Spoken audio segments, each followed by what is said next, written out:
ఇది పట్టిసీమ. తన అందాలతో మా మనసుల్ని కట్టిపడేసిన సీమ. నా జ్ఞాపకాల్ని తన గుండెల్లో దాచిపెట్టిన సీమ.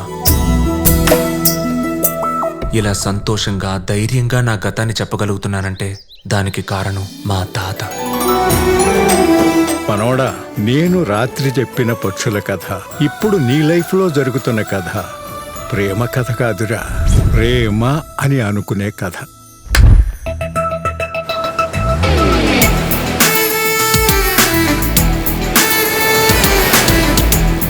ఒక అందమైన జర్నీ అంటే ఏంటో తెలుసా మురారి?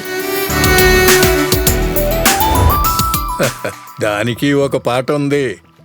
కలువకు చంద్రుడు ఎంతో దూరం, కమలానికి సూర్యుడు